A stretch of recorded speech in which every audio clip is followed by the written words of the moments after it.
Have you ever wondered how to leverage other people's time and money to scale faster? Welcome back to Coffee Corner with Lattes and Leases. My name is Soli Cayetano, and today we're going to be going over one of the biggest contributors to my ability to scale, partnerships. As always, make sure to like and subscribe to this channel for more videos like this, and follow me on Instagram at Lattes and Leases. If you stay to the end, we'll be going over 3 important conversations you should have with a potential partner before moving forward.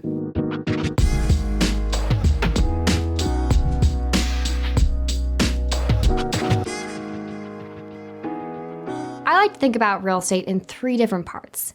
In every deal, you're going to need someone to contribute time, money, and expertise. Novice investors may have a lot of time, but not very much money or expertise. High earners, on the other hand, might have a lot of money, but really just not have that much time to learn how to invest in real estate. First, you're going to need to determine what you bring to the table, and then figure out what other parts of the puzzle you're going to need to find. When I bought my first property, I wanted to do everything myself. I found the deal, I saved up for 3 years to afford the down payment, and I flew out from California to Cincinnati to renovate that house myself. A few months later, I found a triplex in Cincinnati, raised some private money for it from family, and then closed on it. But then I hit a roadblock. I was finding deals, but I didn't have the funds to take them down or the knowledge of how to handle big renovations or use more advanced tools like hard money. That's when I realized it could be beneficial to partner up with someone who brought a skill set I didn't have. I originally met my partner in college at a real estate association and then became coworkers at a commercial real estate brokerage. He had built up a small portfolio of houses in Florida, Dallas, and Tennessee, but was having a hard time finding deals that cash flowed. I had deals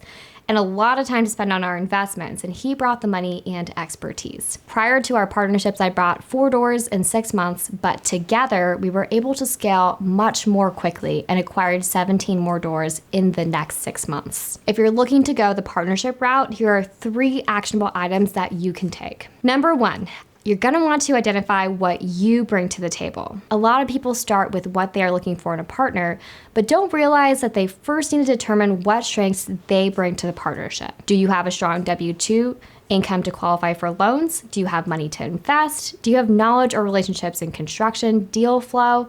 Once you know what you have, you can figure out what's missing. If you feel like you don't have anything to contribute, start to develop a skill or expertise before you get into a partnership. It's all about bringing value to the team. Number 2, you're going to want to identify what you need in a partner. If you don't know what you need, you can't ask for it. Once you identify what skills you bring, it'll be easier to identify what missing pieces you're going to need to find. When identifying a partner, make sure you pay attention to strengths and weaknesses and likes and dislikes as well. Although my personal partnership started out because I needed money and expertise, it quickly grew into a division of responsibilities as well. As we grew, my partner took on head of acquisitions and I grew into head of design and construction. Number 3, you're going to want to start networking. Now that you figured out what you have and what you need in a partnership, your next question is probably, where can you find a partner? I originally met my partner at college in the real estate association. If that's not an option, you can attend local networking groups. I found many meetups through Bigger Pockets meetup page, for example. There's also meetup.com and there's Facebook groups. I've also partnered with several people that I've met and developed relationships with on Instagram. If you work on getting your name out there and focus on providing value, it'll be much easier to identify potential partners. Have you developed a successful partnership or are actively looking for one?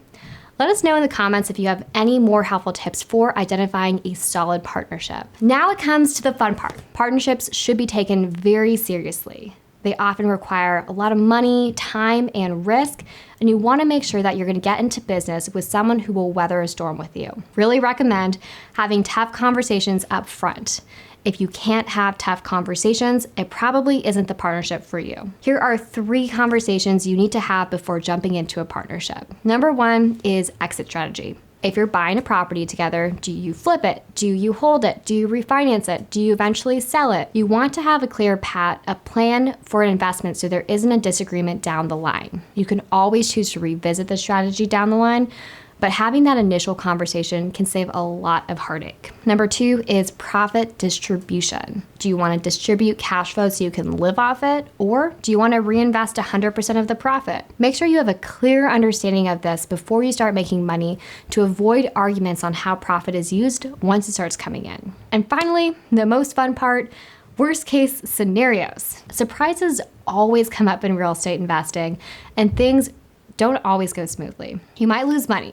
You might need more money to finish a renovation. Everyone is happy when times are good, but you need to know how you can resolve issues when challenging things come up. Although these conversations can be just a little bit uncomfortable, they're very important when you start out a solid relationship with your business partner. Also, very importantly, make sure you keep a written record of your answers so you can always refer to those decisions in the future. Creating solid partnerships can be extremely rewarding, but it definitely takes work. I know that personally, after being in a partnership, I would never want to go back to doing everything myself. I have so much more fun learning from others and having the ability to do even bigger deals. Thanks so much for joining Coffee Corner with Lattes and Lisas, and I can't wait to see you next week as we talk about one of the most influential discoveries in my investing journey, private money.